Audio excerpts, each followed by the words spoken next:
ঝাল মশলা খেতে খেতে পেট গেল জ্বলে, তাই তো আজ এলাম আমি চিকেন স্টিউ নিয়ে। প্রথমেই বন্ধুরা আমি এখানে কেটে নিয়েছি গাজর, বিনস আর হচ্ছে পেঁপে ডুমো ডুমো করে। আর এখানে দেখো চিকেনে কয়েক টুকরো চিকেন নিয়ে নিয়েছি। আর এখানে আছে পেঁয়াজ একটু বড় বড় করে কাটা আর আদা রসুন কুচি করে কাটা। আর এই দেখো কড়াইতে আমি দিয়ে দিচ্ছি মাখন। আর মাখনটা কিন্তু গলতে একটু টাইম নেয়। আর যতক্ষণ মাখনটা গলছে ততক্ষণ তোমাদের মন নিশ্চয়ই আমার জন্য একটু হলেও গলেছে। তাহলে আমার চ্যানেলটাকে সাবস্ক্রাইব অবশ্যই করতে হবে আর আমার পাশে থাকতে হবে। না হলে এত কষ্ট করে ভিডিও বানিয়ে আমার কী লাভ বলো? যদি আমি একটুখানি সাপোর্টই না পাই তাহলে তো আমারও উৎসাহ হয়, তাই না? এবার আমি গোটা গরম মশলা দিয়ে দিলাম বাটারের মধ্যে, আর দিলাম হচ্ছে তেজপাতা। আর এটাকে একটু নাড়িয়ে চাড়িয়ে এর মধ্যে দিয়ে দেবো আদা রসুন কুচিটা। আর তারপরে এটা ভালো করে নাড়িয়ে দেব। একটু ভালো করে নাড়িয়ে ছাড়িয়ে এর মধ্যে দিয়ে দেব গোটা পেঁয়াজ, যেটা কেটে রেখেছিলাম। তো গোটা পেঁয়াজগুলোকে ভালো করে ভেজে নিতে হবে। যেহেতু অনেকক্ষণ ধরে সেদ্ধ হবে সেহেতু পেঁয়াজটা আমি একটু গোটাই দিয়েছি। এতে কি হয়, খেতে খুব ভালো লাগে আর স্যুপটার টেস্টটাও ভালো হয়। তো এইভাবে ভালো করে এটাকে দেখো আমি ভেজে নিচ্ছি।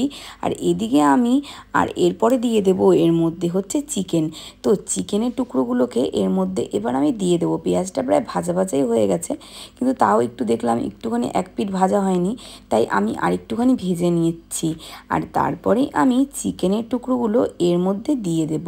আর দিয়ে চিকেনের টুকরোটা ভালো করে একটুখানি ভেজে নেব। আর একটু নাড়াচাড়া করে নেব। নাড়াচাড়া করেই এটার মধ্যে দিয়ে দেব একটু নুন। তারপর অনেকক্ষণ ধরে আমি চিকেনটাকে একটু নাড়াচাড়া করব। অনেকক্ষণ বলতে এই 4-5 মিনিট, একটু তো কম আছে, একটু নাড়াচাড়া করে নিতে হবে। কারণ বেশি ভাজার প্রয়োজন নেই। তার কারণ হচ্ছে এমনিতেই এটাকে অনেকক্ষণ একটু ফুটাতে হবে, মানে মিডিয়াম ফ্লেমে। তো এরপরেই আমি সবজি যে কেটে রেখেছিলাম সেই সবজিগুলো আস্তে আস্তে দিয়ে দেব এর মধ্যে। এই দেখো এখানে আছে বিনস একটু বড় বড় করে কাটা, গাজর আর পেঁপে। তোমরা চাইলে আরও নিজেদের মন মতো সবজি এর মধ্যে অ্যাড করতেই পারো, কারণ এটা হচ্ছে পুষ্টিকর খাবার। যে কোনো বাচ্চা যদি খেতে না চায় তাকেও এটা দিতে পারো। যে কোনো রুগী বা যারা ঝাল মশলা তেল বেশি খেতে পারে না তাদেরকেও দিতে পারো। আর এই দেখো আমার প্রায় কিন্তু ভাজা ভাজা হয়ে এসেছে।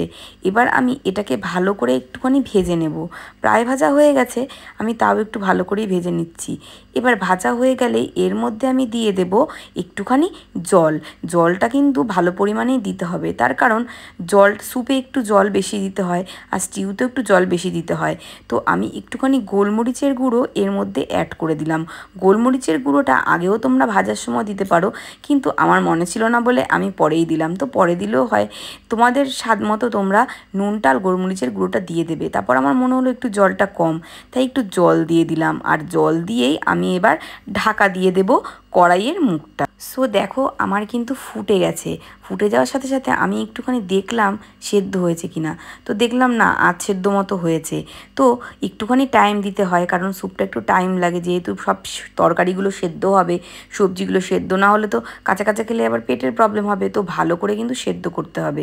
তো দেখো এখন কিন্তু সেদ্ধ হয়ে গেছে দেখেই মনে হচ্ছে। আর সেদ্ধ হয়ে যাওয়াতে আমি এটাকে একটু পরেই নামিয়ে দেবো। আমি একটুখানি ঝোলটা একটু শুকাবো, যেহেতু জলটা একটু অনেকটাই রয়ে গেছে। তো আমি একটুখানি জলটা টানিয়ে এটাকে নামাবো।